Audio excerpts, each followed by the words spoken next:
दोस्तों, एक बार फिर से आपका स्वागत है हमारे चैनल पर। कहानी के पिछले भाग में हमने पढ़ा था कि तुम्हें डॉक्टर के पास चलना पड़ेगा और अपने टेस्ट करवाने पड़ेंगे। उसे तो मानो कुछ भी समझ नहीं आ रहा था, पर वह तैयार हो गई।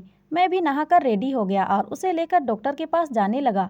मैंने डॉक्टर को फ़ोन करके पहले ही अपॉइंटमेंट ले लिया था। अब आगे क्लिनिक में जाने के बाद डॉक्टर मुझसे मिले और थोड़ी देर बात किया।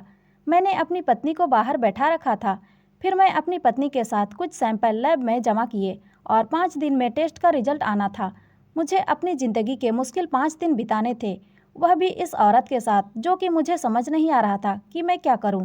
परी का जो नशा मेरे ऊपर चढ़ा था वह काफ़ी हद तक निकल चुका था।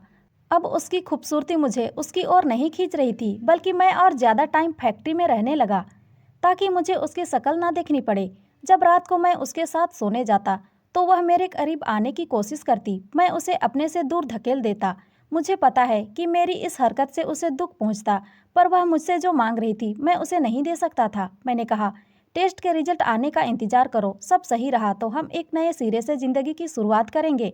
मेरी बात सुनकर ही वह बेचारी घबरा जाती थी और सोचती रहती थी कि आखिर उसे ऐसी कौन सी बीमारी लग गई है कि मैं उसे छूना भी नहीं चाहता। आखिर 5 दिन के बाद मैं लैब में गया और अपने रिपोर्ट्स कलेक्ट किया। परी ने मुझे कॉल किया था और कहा था कि मेरे रिपोर्ट्स ठीक आए हैं ना। मैंने कहा, मैं घर जाकर सबके सामने रिपोर्ट खोलूँगा। जब मैं घर आया तो देखा परी बहुत परेशान होकर बैठी हुई थी। शायद उसने मेरी माँ और भाभी से भी सब कुछ कह दिया था। आज घर के सारे लोग इकट्ठा हो गए थे। मेरे पापा मेरे पास आकर कहा, बेटा तूने क्या टेस्ट करवाया है। परी बहुत परेशान थी। 2 बार तो वह बेहोश हो गई थी। बेचारी के हाथ पैर ठंडे हो रहे थे। तुम दोनों के बीच में आखिर क्या चल क्या रहा है। मैंने कहा, मेरे भी हाथ पैर ठंडे हो रहे हैं और मैं 5 दिन से मेरी भी हालत बहुत ख़राब है और मैं अब तक रिपोर्ट नहीं देखी है। मेरे सारे घर वाले बहुत परेशान हो गए थे, पर जब मैं रिपोर्ट खोलकर देखा मेरे हाथ में वह पेपर्स गिर गए। मुझे चक्कर सा आने लगा और मैं सोफे में बैठ गया।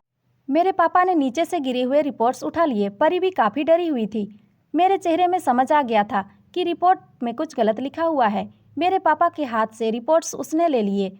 मेरे दिल की धड़कन अब और तेज हो गई थी। मैं नहीं चाहता था कि परी वह रिपोर्ट्स पढ़े, क्योंकि मैं अभी उसके लिए तैयार नहीं था। अगर परी ने रिपोर्ट्स पढ़ लिया तो हमारी ज़िंदगी हमेशा के लिए बदल जाएगी, हमारा रिश्ता हमेशा के लिए बदल जाएगा। मैंने कहा, परी, पर इससे आगे कुछ भी नहीं कह पाया। आंखों से आंसू आ गए थे। मेरे घर वाले भी काफ़ी परेशान हो रहे थे। जब परी ने वह रिपोर्ट्स पढ़ा तो ऐसा लगा कि मानो वह बेहोश हो जाएगी। तभी मेरे भैया ने रिपोर्ट्स अपने हाथ में ले ली और ज़ोर से पढ़ा, डीएनए टेस्ट रिपोर्ट। जब उस रिपोर्ट्स को पढ़ा तो बहुत ही चौंक गए। वह कहा, क्या परी तुम्हारी बेटी है? यह कैसे संभव है? मैंने कहा, सुहागरात के दिन मैं परी के गले पर एक लॉकेट देखा था। मुझे लगा था उसके अंदर मेरी और उसकी तस्वीर होगी, पर जब मैं उसे खोला तो उसके अंदर उसके पापा और मेरे एक्स गर्लफ्रेंड की तस्वीर थी। मेरे दिमाग में एक ही बात आई कि पापा के साथ उसकी तस्वीर का मतलब क्या है, कि यह परी की माँ होगी। लेकिन जब हम रिश्ते की बात करने गए थे तो परी की माँ तो कोई और ही थी। तभी मुझे ख्याल आया कि परी की माँ के साथ उसका चेहरा बिल्कुल भी नहीं मिलता था। परी एक बहुत ही खूबसूरत लड़की है, लेकिन उसकी माँ तो बिल्कुल ही साधारण थी। इसीलिए मुझे लगा कि यही औरत उसकी माँ होगी और मैंने डीएनए टेस्ट करवाया। परी रोने लगी और कहा कि मेरे पापा के साथ मेरी माँ का डिवोर्स हो गया था तो उन्होंने दूसरी शादी कर ली थी। मुझे हमेशा यही लगता था कि मनोहर ही मेरे पापा हैं, क्योंकि उन लोगों ने कभी मुझे सच्चाई नहीं बताई थी। मुझे नहीं पता था कि जिस आदमी से मेरे पापा मुझे शादी करवा रहे हैं वही मेरे बायोलॉजिकल फादर निकलेंगे।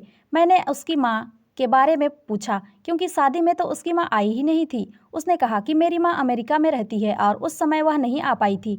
मैं परी से उसकी माँ का नंबर ले लिया था और उसकी माँ से फ़ोन करके उसे फ़ौरन इंडिया बुला लिया था। कुछ दिनों में उसकी माँ इंडिया वापस आ गई थी। मेरी एक्स गर्लफ्रेंड को देखकर ही मैं अतीत में डूबने लगा था। वह भी मेरी ही उम्र की थी। मैंने कहा, तुमने मुझसे इतनी बड़ी बात क्यों छुपाई कि तुम प्रेग्नेंट थी? आज तुम्हारी वजह से देखो क्या हो गया। मैं ही अपनी बेटी से शादी कर ली। मैंने काव्या से कहा कि तुम मुझसे शादी कर लो। हमारी एक बेटी है जिसे तुमने इतने सालों से मुझसे दूर रखा, और मेरी अपनी बेटी अब इतनी बड़ी हो गई है और मैं उसे बड़ा होते भी देख नहीं पाया। काव्या ने कहा कि जब उसे पता चला कि वह प्रेग्नेंट है तो वह काफ़ी डर गई थी और वह बच्चे का अबॉर्शन करवाना चाहती थी। अबॉर्शन के लिए बहुत देर हो गई थी। तभी उसके माता पिता ने ज़बरदस्ती उसकी शादी मनोहर से कर दी थी, जो कि उसके दूर के सगे थे। उन लोगों ने ऐसा सिर्फ बदनामी से बचने के लिए किया था और बच्ची होने के कुछ महीने बाद हम दोनों ने डिवोर्स ले लिया था और मनोहर ने अपनी गर्लफ्रेंड से शादी कर ली थी। उन्होंने परी की जिम्मेदारी ली थी ताकि मैं नए सिरे से अपनी ज़िंदगी शुरू कर सकूं, पर मुझे दोबारा कभी कोई पसंद नहीं आया, जिस वजह से मैंने कभी शादी नहीं की। तुम बहुत अमीर लड़के थे, तुम कभी भी किसी लड़की के साथ सीरियस नहीं रहते थे। मुझे यकीन था कि अगर मैं तुम्हें सच्चाई बताती तो तुम मुझे कभी नहीं अपनाते। हाँ, मैं बहुत ही बिगड़ा हुआ लड़का जरूर था। शायद मैं अपनी बेटी को अपना लेता।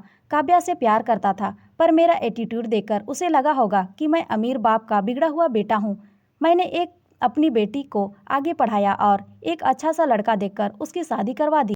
मैं उसकी माँ यानी कि काव्या से शादी कर ली। मुझे नहीं पता था कि किस्मत मेरे साथ ऐसा खेल खेलेगी कि अपनी बेटी तक पहुँचने के लिए मुझे उससे शादी करनी पड़ेगी। मैं परी से शादी नहीं करता तो मुझे कभी भी पता नहीं चलता कि इस दुनिया में मेरी भी एक बेटी है, और सही वक्त में सच्चाई सामने ना आती तो शायद मैं जीते जी मर जाता। इसीलिए हमारी ज़िंदगी पटरी में आने में समय लगा था, पर धीरे धीरे वक्त के साथ सब कुछ ठीक हो गया। तो दोस्तों, ये कहानी आपको कैसी लगी कमेंट करके हमें ज़रूर बताएं।